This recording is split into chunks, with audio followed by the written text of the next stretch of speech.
Your Excellencies, distinguished guests, dear friends, ladies and gentlemen, very warm welcome for our interesting and exciting session ahead, US-Qatar Bilateral Cooperation Opportunities in Trade and Investment.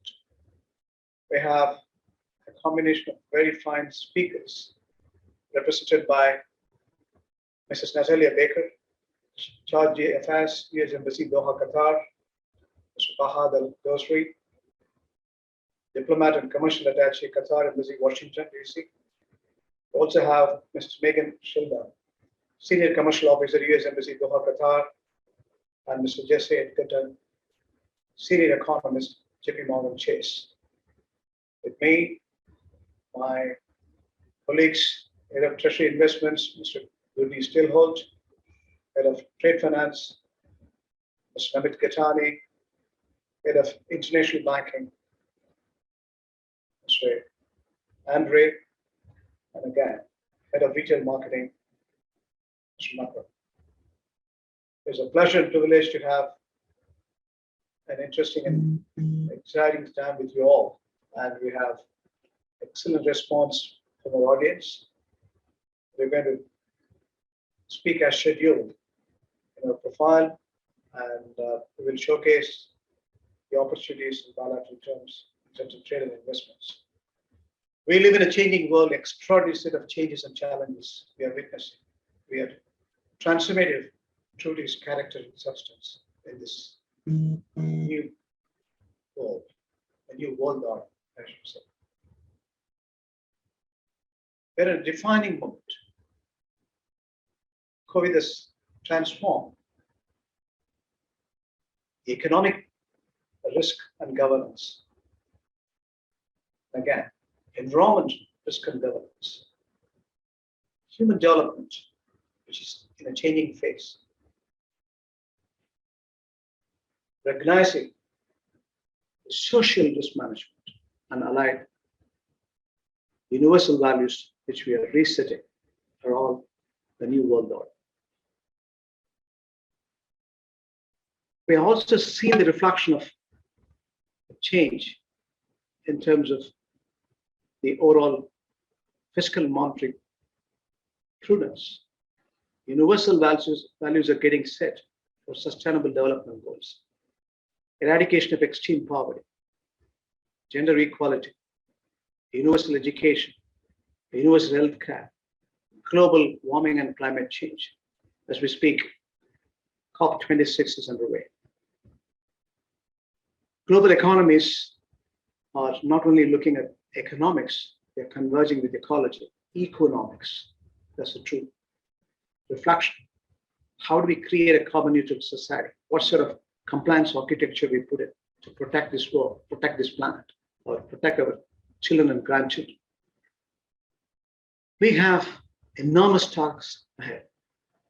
The International Monetary Fund has redefined the indicators time and again.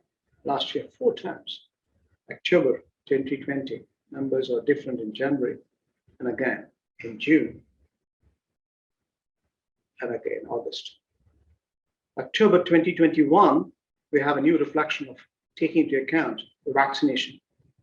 Now, if you look at the big picture, we have clarity in place.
So that's the indication as such. The global growth is said to be, in aggregate terms, 5.9%.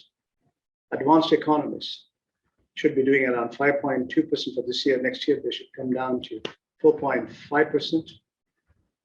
Developing economies or emerging markets, 6.4%. They should be reporting 2022, 5.1%. Global COVID update, if I look at it, 250 million impact. We lost nearly 5.05 million people. If you look at Qatar itself, 230,000 cases, 239,000 as it stands today, and we lost nearly 6, 7, 11 numbers. US economy, 46.2 million, and we lost nearly 748,000 people. Vaccine-wide, globally, acceleration is on. US, 449 million people are vaccinated, impacted, vaccinated nearly 59%.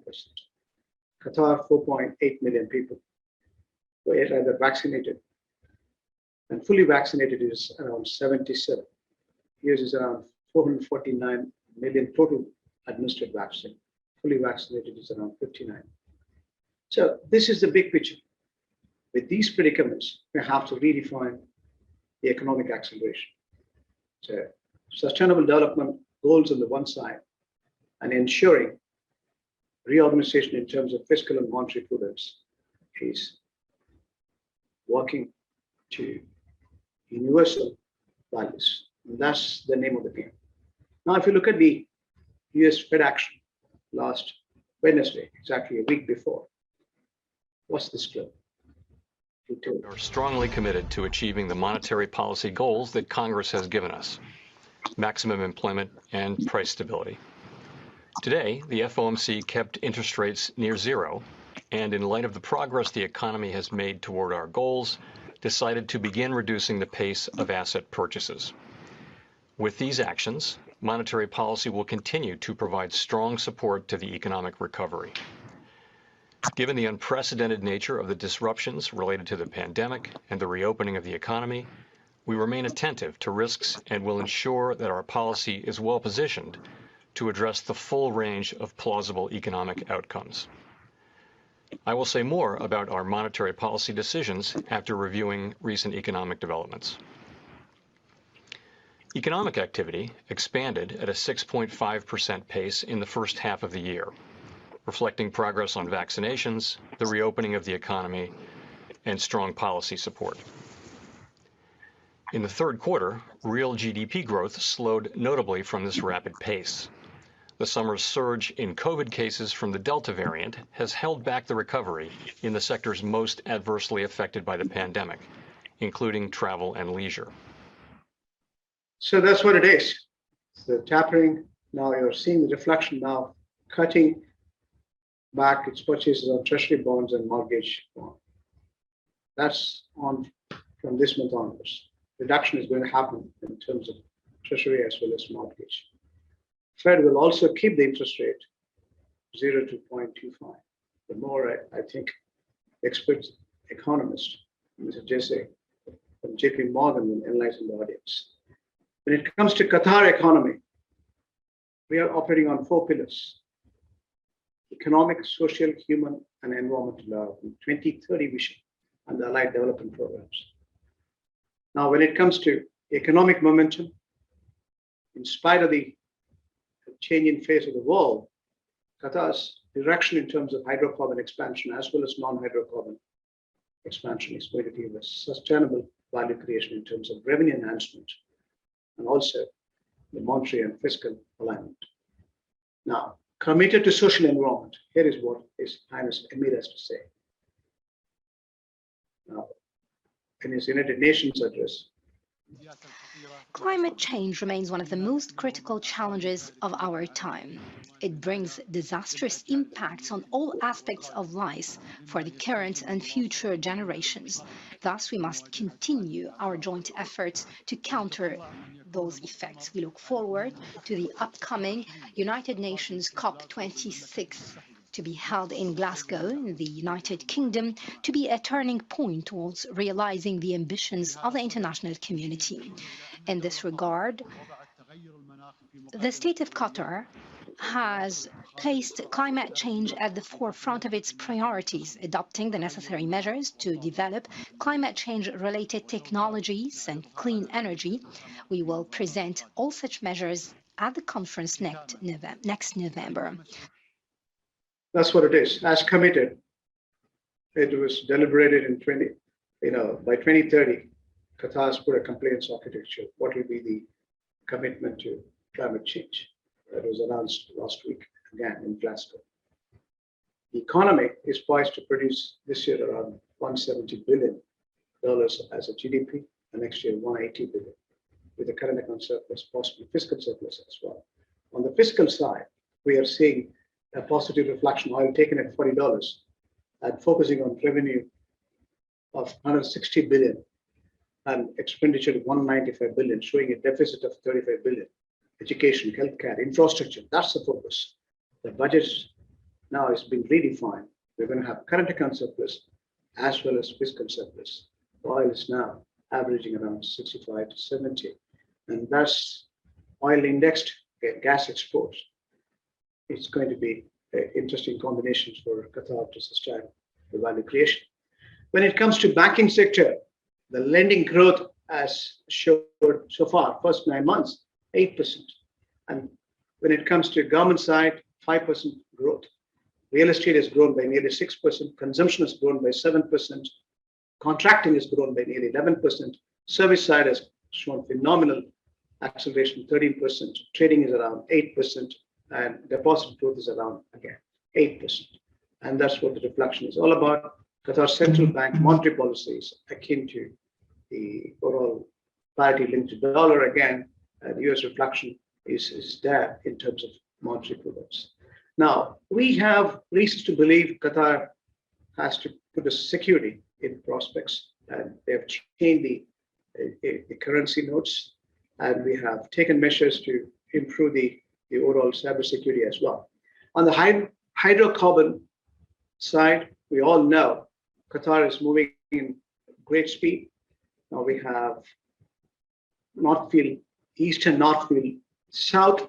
We are going to move from 77 million metric ton to 126 million metric ton by 2027 in 2 phases.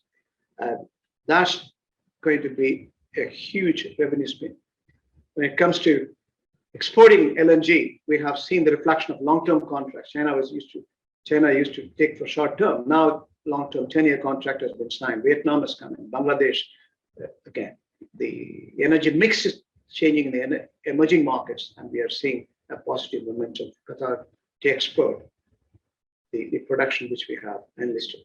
So plenty of excitement in the hydrocarbon side. On the trade side, a good reflection. Trade surplus surged threefold in August. We have seen more opportunities. We're all excited about the 2022, first in the Arab world. It's going to be an interesting phase. Watch this space.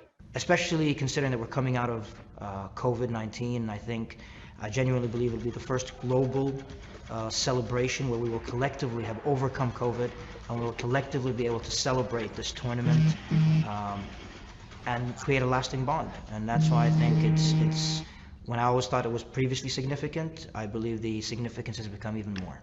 Significance is even more, simply because we know we have to go on sustainable mission. That's precisely the engineering marvels. Arab Cup is scheduled very soon. So you're going to have plenty of excitement for the years to come.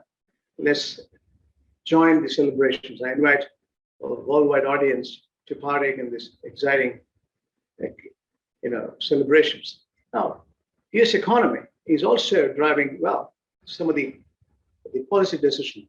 A $1 trillion endorsement for infrastructure creation is going to accelerate the economic movement.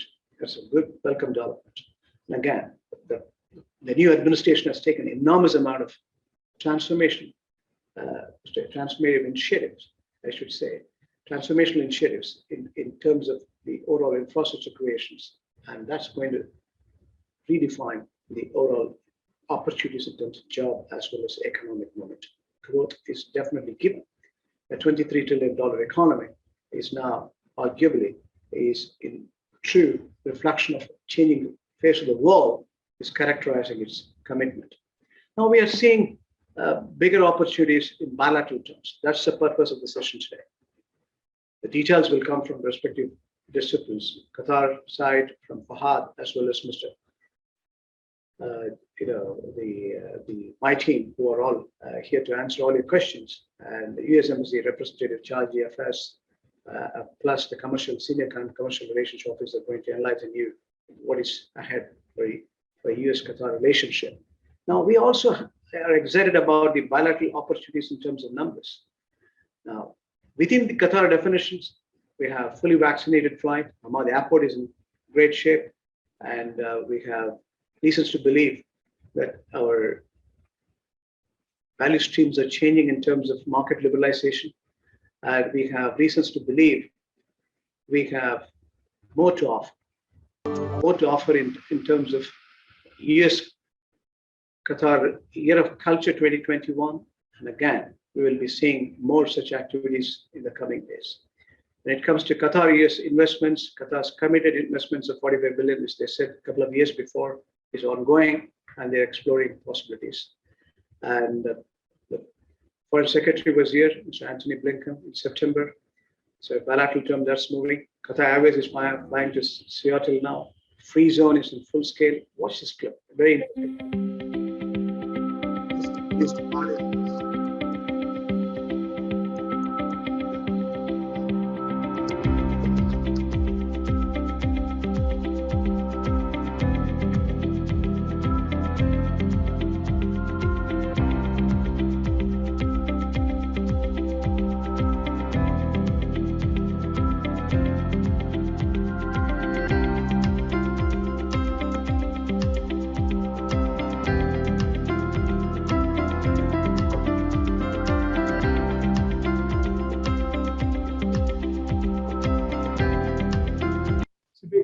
for us to get into.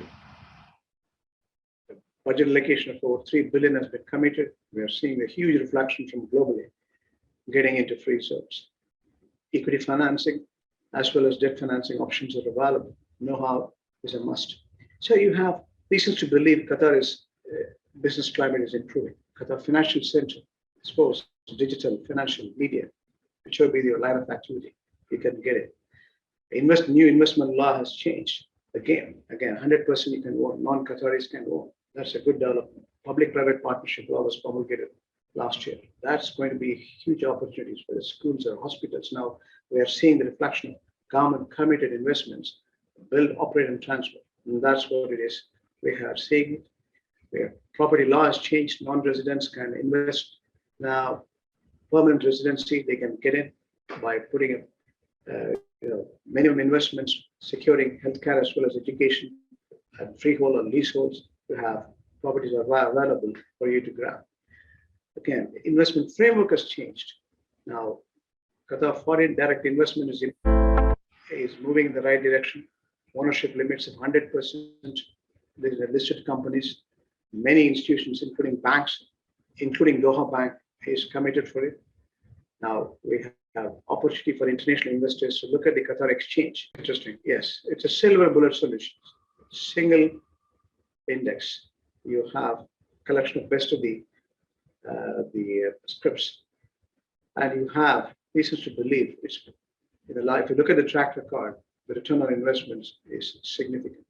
Watch it, look at it, look at the website, and you will learn, and you will invest. So not only trade, we can support small and medium-sized entrepreneurs. We call upon the SMEs from US. If you want to set it up, you need capital. We can assist you through Qatar Development Bank. And again, if it is debt, equity will come from Qatar Development Bank. Debt will come from commercial banks. We have joint risk management when it comes to lending. So we encourage small and medium-sized entrepreneurs from US to step in here, look at the facilities. You have Qatar FinTech Hub again. If you're a technology company, we are here to facilitate. Doha Bank and Qatar Development Bank again. We have a joint promotions to support the fintech companies. So business startup, you have incubated support coming in, and investment rooms have been redefined, and we have reasons to believe the fintech or sustainable development programs can be initiated. On the food security side, Qatar is equipping well. Self-reliance has been the name of the game since blockade, and Qatar is self-sufficient today in every part of the overall framework. And that's what the excitement is all about. On the banking side, we are progressing well.